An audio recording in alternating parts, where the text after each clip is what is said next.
Hello guys, स्वागत है आपका इस अमेजिंग प्लेटफॉर्म पर। आज हम बात कर रहे हैं कार्बोकैटायन के बारे में।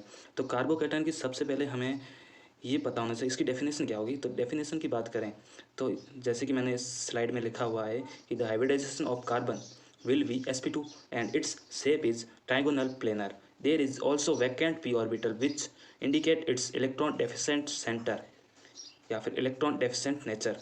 ओके, तो हम ये भी कहेंगे कि जो हमारा कार्बन है उसके पास 6 इलेक्ट्रॉन होते हैं, जैसे कि लिखा है मैंने इस लाइन में कि जो हमारा कार्बन होता है उस 6 इलेक्ट्रॉन होते हैं उसके पास।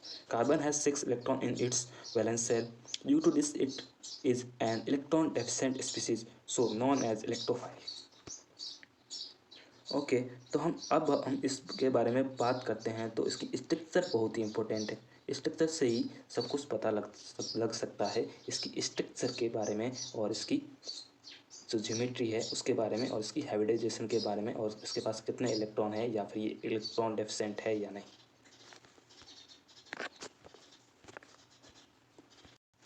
तो हम इसकी स्ट्रक्चर के बारे में बात करें। इसकी स्ट्रक्चर के बारे में बात करें तो इसके पास जो कार्बन है वो 3 सिग्मा बॉन्ड से अटैच है, और इसके पास वैकेंट p ऑर्बिटल है और इलेक्ट्रॉन डेफिशिएंट है, इसका मतलब पॉजिटिव चार्ज है। इसके वैलेंस सेल में या आउटर मोस्ट सेल में 6 इलेक्ट्रॉन होते हैं। अगर हम हाइब्रिडाइजेशन की बात करें तो इसके पास 3 सिग्मा बॉन्ड है, और हाइब्रिडाइजेशन होता है अगर हम जनरली फॉर्मूले से निकालें तो sigma bond plus lone pair. Lone pair तो ऑप्शंस है, तो लोन पेयर की ऑप्शंस की वजह से हम सिग्मा बॉन्ड ही काउंट करते हैं। तो 3 सिग्मा बॉन्ड है, पहला ये, दूसरा ये और तीसरा ये। तो इस वजह से इसकी हाइब्रिडाइजेशन क्या होगी, sp2। अब हम इसकी स्टेबिलिटी की बात करते हैं। तो स्टेबिलिटी में कहेंगे कि 3 डिग्री 2 डिग्री से और 2 डिग्री 1 डिग्री से ज़्यादा स्टेबल होता है।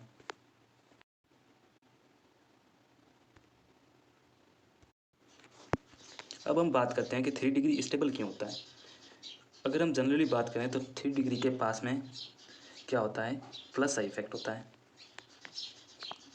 और 3 एल्काइल ग्रुप है, मतलब 3 एल्काइल ग्रुप है, तो उसका जो प्लस का इफेक्ट है बहुत ज़्यादा है।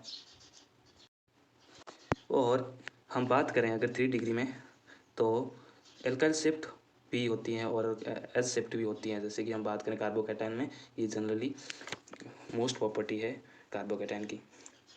तो एल्काइल शिफ्ट और हाइड्रोजन शिफ्ट के बारे में हम डिटेल में बात करेंगे एक न्यू वीडियो में।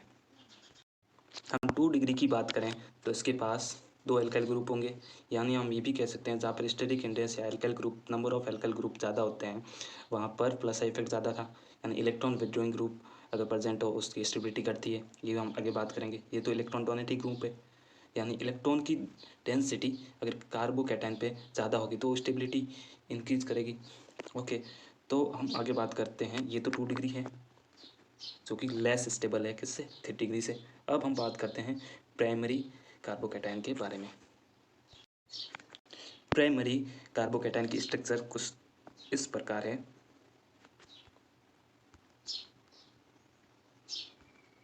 इसके पास एल्काइल ग्रुप कितना है, 1 है, और इलेक्ट्रॉन डोनेटिंग ग्रुप भी 1 है, तो इसका प्लस साइड इफेक्ट बहुत कम है। एक क्वेश्चन की बात करूं, अगर इलेक्ट्रॉन विड्रॉइंग ग्रुप यानी -I वाला ग्रुप अगर प्रेजेंट हो तो स्टेबिलिटी करती है। तो हम एग्जाम्पल के लिए इस ग्रुप की बात करें, अगर NO2 ग्रुप कार्बोकैटायन से जुड़ा हो तो उसकी स्टेबिलिटी डिक्रीज करता है, इलेक्ट्रॉन विड्रॉइंग ग्रुप है, और ये कंपैरिजन टू 1 डिग्री ज़्यादा स्टेबल होता है, और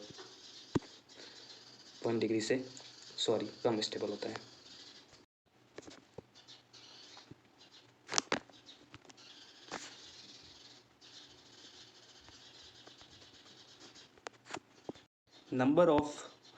नंबर ऑफ अल्फा हाइड्रोजन की बात करें, वो भी स्टेबिलिटी ऑफ कार्बोकैटायन के स्टेबिलिटी के डायरेक्टली प्रोपोर्शनल होता है। जैसे कि हमने एग्जांपल में 3 डिग्री ज़्यादा स्टेबल देखा है 1 डिग्री और 2 डिग्री से, कि जो हमारा 3 डिग्री कार्बोकैटायन होता है उसमें अल्फा हाइड्रोजन की संख्या क्या होती है, 9 होती है। क्या होती है, 9 होती है।